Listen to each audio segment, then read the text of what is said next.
Kolton Harris.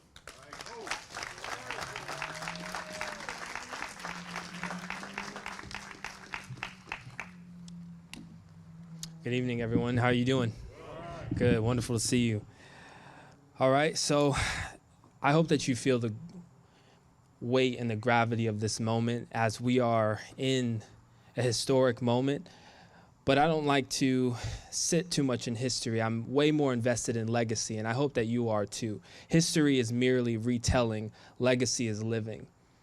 And as we embark on this journey together, it's important that we understand that this moment is not meant to just be a moment, but through building relationships, we can overcome together. This day, we commemorate a historic event full of hope and revolution. As is custom to our soundbite culture, we only remember the headlines and fragments of the speech given by Dr. King. Popular culture loves to celebrate the imagery of unity.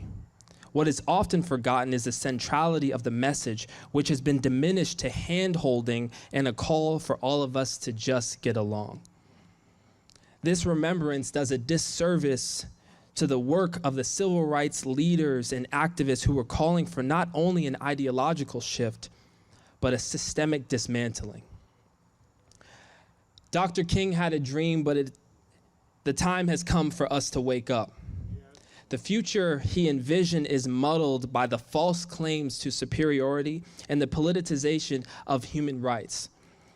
This dissonance is ever present in our daily existence as many are trying to reconcile what they believe to be true about the nature of this country with its dark reality.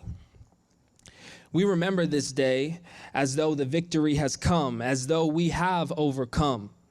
While reparations have yet to be paid and equity is still an elusive concept for many.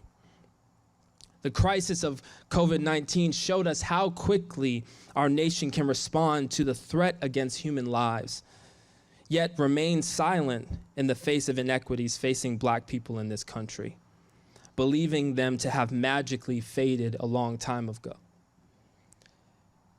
Generations are present here who have heard the repeated phrase of that wasn't me. I didn't do that. I didn't say those things. So we shrug it off as though it's not our issue.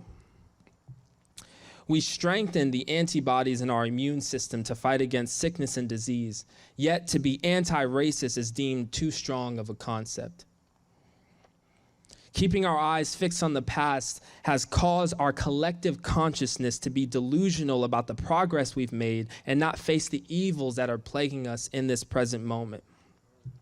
We have a strong mythology of institutional purity that hinders us from acknowledging the corruption that is apparent in all of our systems and institutions. This makes us uncomfortable because we take it personally. Racism, oppression is not merely a social experiment. Institutions and systems that were built upon narratives, and every human being living understands that narratives are what drive us. The stories that we tell ourselves, the stories that we pass down, narratives drive our behavior and our existence, which is why the retelling of our history is full of so many narrative errors that cause us to believe that we are not partakers in evil and corruption. When the evils are exposed, they are dismissed as an anomaly and not an indication of the poisonous roots that produce the very fruit we see before us.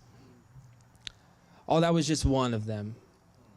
This is not regular. This doesn't happen. And even though it happens again and again and again, we still refuse to acknowledge that maybe this entity, this system is broken. Or if you look at the origins, you see that they're doing exactly what they were designed to do. Prisons were not meant to rehabilitate human beings. The fact that we still have solitary confinement in this country